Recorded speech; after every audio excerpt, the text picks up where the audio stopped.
আসসালামু আলাইকুম। আশা করি সব আল্লাহর রহমতে অনেক বেশি ভালো আছেন। আজকে ইফতারি তৈরি করা হয়েছিল অনেক রকমের।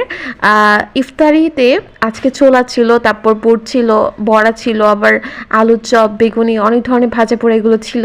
তারপর পাশাপাশি আবার মুরগির মাংস দিয়ে ভুনা খিচুড়ি রান্না করা হয়েছিল বাসাতে, যেটা ইফতারি টাইমে আচার দিয়ে খাওয়া হয়েছিল।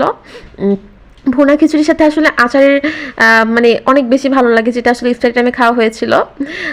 তারপর হচ্ছে কাচ্চিও রান্না করা হয়েছিল, যেটা সামান্য পরিমাণে বাসাতে ইফতারি টাইমে খাওয়া হয়েছিল। মানে সব কিছুই সামান্য সামান্য খাওয়া হয়েছিল, যেহেতু ইফতারি টাইমে একদম খুব আহামরি সব কিছু খাওয়া আসলে যায় না।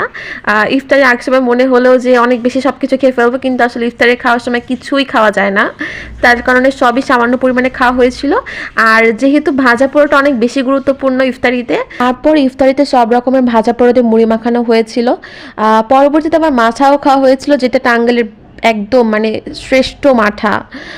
ফলমূল তো অবশ্যই খাওয়া হয়েছিল, একদম টাটকা টাটকা। সবার উদ্দেশ্যে একটি কথা বলবো, ভিডিওটিতে অবশ্যই লাইক, কমেন্ট এবং শেয়ার করবেন। অবশ্যই সাবস্ক্রাইব করবেন, আপনাদের গুরুত্বপূর্ণ মন্তব্য জানাবেন। ধন্যবাদ।